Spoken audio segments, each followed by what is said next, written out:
Before Toyota ever told you to pour in something as thin as 0W-8, their entire engineering philosophy lived on the opposite end of the spectrum. And it wasn't an accident, it was a necessity. To understand that, you have to step into the era of engines like the Toyota 1MZ-FE engine, the 1NZ-FE engine, and the 2UZ-FE engine. These engines were designed in the 1990s and early 2000s, a time when durability wasn't just a goal, it was the entire identity. And the way Toyota achieved that durability looks very different from what we see today. Internally, these engines were built with relatively large clearances between moving parts. The gap between the crankshaft and bearings, the piston and cylinder wall, even the camshaft journals, all of it was intentionally more forgiving. Manufacturing precision was good for its time, but not at the microscopic tolerances modern engines operate under. That meant one thing: the oil itself had to do more of the work. So Toyota leaned heavily on thicker oils like 10W-30 and 5W-30. At operating temperature, these oils maintain a higher viscosity, which translates to a thicker hydrodynamic oil film separating metal surfaces. And that film wasn't just helpful, it was the primary defense mechanism against wear. Higher viscosity means a more robust separation layer, especially under load. In simple terms, thick oil was insurance against imperfect conditions. And those conditions were everywhere. Oil passages were simpler and less optimized, meaning flow distribution wasn't as precisely controlled. Cold starts were harsher because thinner oils weren't engineered to maintain stability across wide temperature ranges.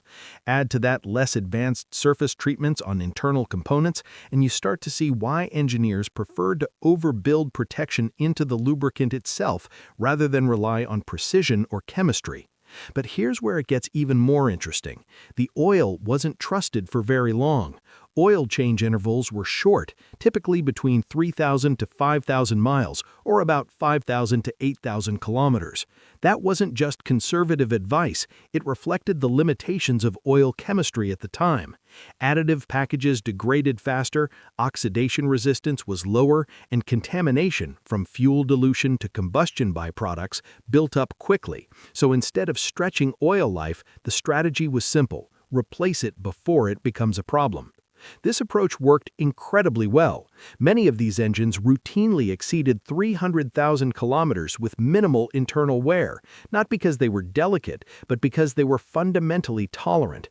They didn't demand perfection from the oil, they compensated for its weaknesses with thickness and turnover. But that raises a critical question. If thick oil and short intervals created such durable engines, why did Toyota ever move away from this formula? Because the problem was never durability alone, it was everything else that durability was costing.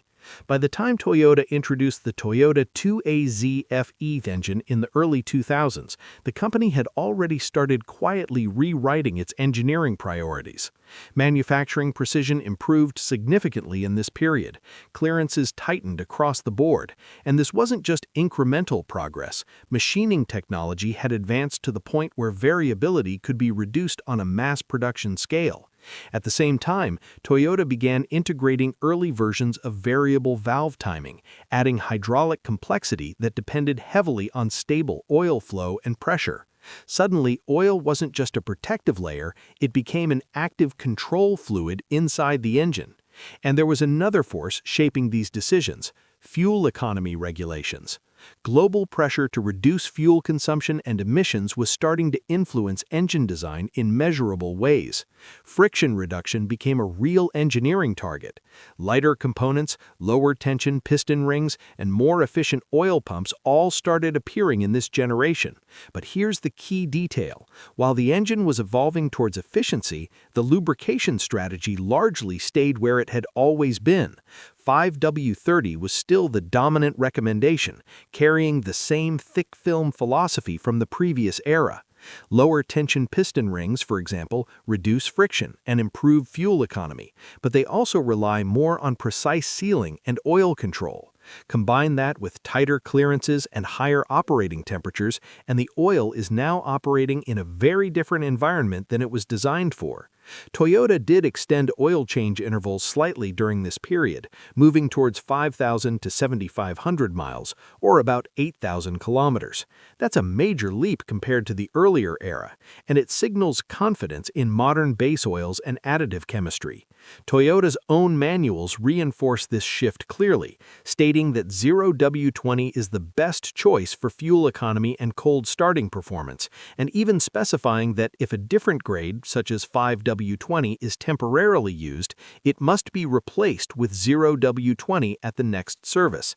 That wording is precise. It's no longer a flexible recommendation, it's a requirement tied to how the engine is designed to operate. But this progress introduces a new constraint. As viscosity drops, the system becomes more sensitive. Thinner oil has less margin under high thermal stress, meaning its stability depends heavily on additive quality and operating conditions. Contamination also becomes more critical. Fuel dilution, oxidation, and particulate buildup all have a more immediate impact because the oil film is no longer relying on thickness as a buffer. And while 10,000-mile intervals are validated under controlled testing, real-world conditions, short trips, high temperatures, dusty environments can accelerate degradation significantly. So what you end up with is a system that is more efficient, responsive, and precisely engineered, but also less tolerant of deviation. The oil is no longer just protecting the engine, it is actively participating in how the engine functions. And that idea doesn't stop at 0W-20, it becomes the foundation for something even more tightly integrated. With the arrival of engines like the Toyota A25A FKS engine and the Toyota M20A FKS engine, found in newer generations of the Toyota Camry, Toyota RAV4, and Toyota Corolla, Toyota pushes this concept further into what's often called the dynamic force era.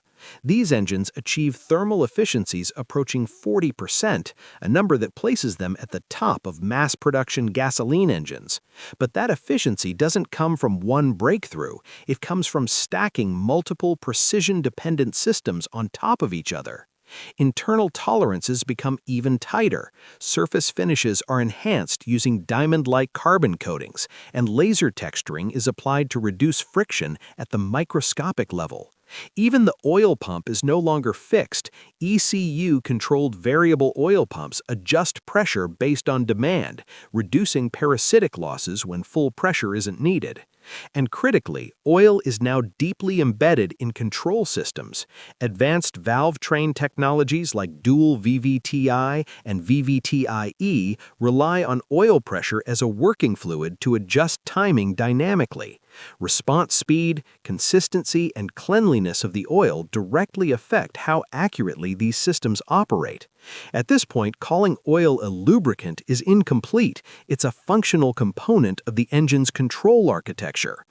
That's why the recommended viscosity drops again, this time to 0W-16 as the primary choice, with 0W-20 sometimes listed only as a fallback depending on market conditions.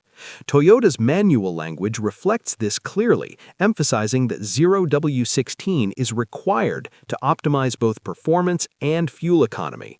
But this is also where the margin begins to narrow. Thinner oil operates with less buffer under high thermal stress, which means its stability depends more heavily on chemical resilience than physical thickness.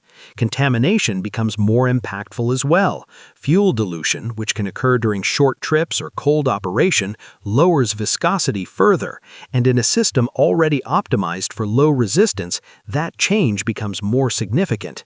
The 10,000-mile interval assumes controlled conditions, steady operation, proper thermal cycles, and minimal contamination. When those assumptions break, degradation accelerates. So this phase introduces a new balance. Efficiency increases, response improves, and mechanical losses drop, but the system becomes more condition-dependent. The oil is no longer a passive layer you can overspec for safety. It's a calibrated component that has to operate within a defined window. Emissions regulations begin to act as a silent constraint on every design choice. Standards like the U.S. corporate average fuel economy targets and European CO2 limits don't just influence engine architecture, they reach all the way down to fluid selection. When you reduce oil viscosity, you reduce internal friction, and that translates directly into measurable reductions in fuel consumption. Even a 1% improvement in efficiency can be the difference between meeting or missing a fleet-wide emissions target. In large-scale testing across multiple OEM programs, switching to lower viscosity oils consistently produce small but repeatable gains in fuel economy, often in the sub-2% range. But there's another layer to this story, and it becomes obvious when you look at hybrid systems.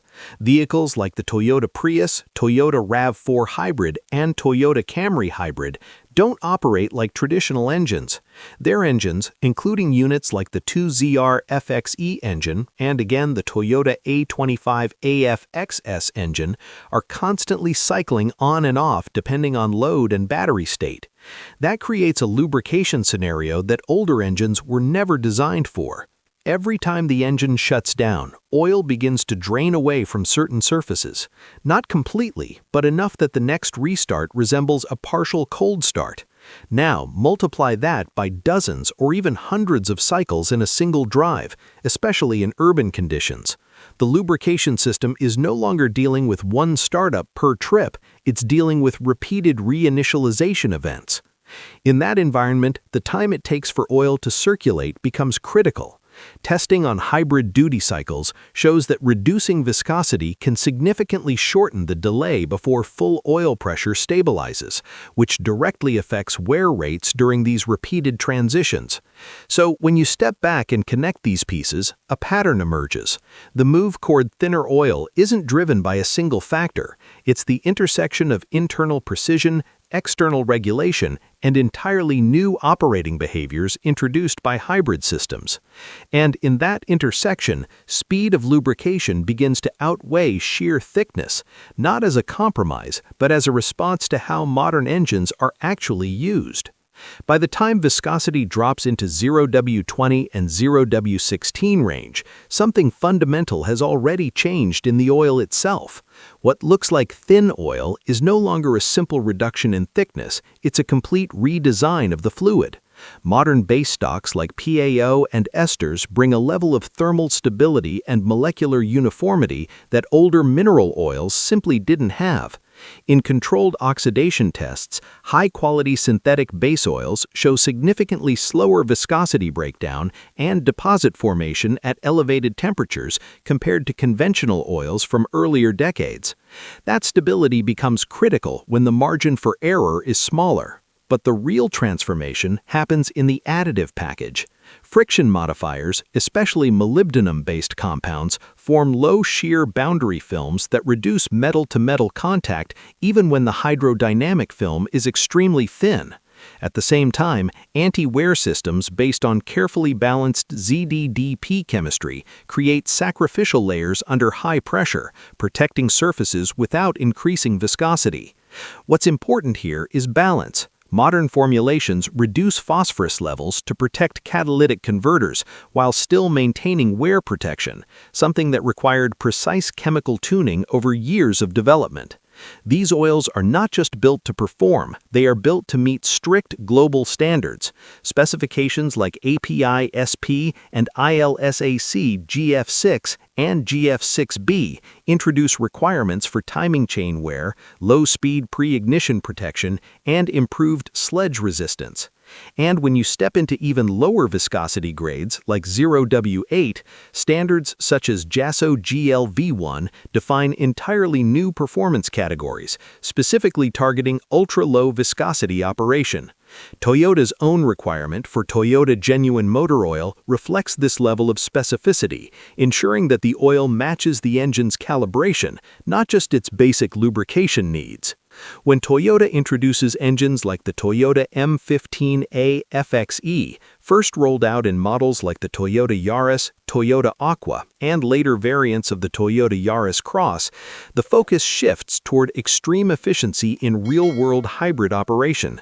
These are among the earliest mass-production Toyota applications where 0W-8 began appearing in official service documentation in markets like Japan. At this viscosity level, the reduction in internal resistance becomes even more measurable.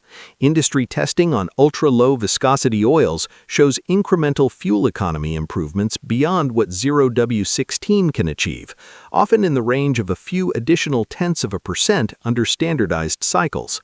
That may sound minor, but in a regulatory environment, those fractions matter.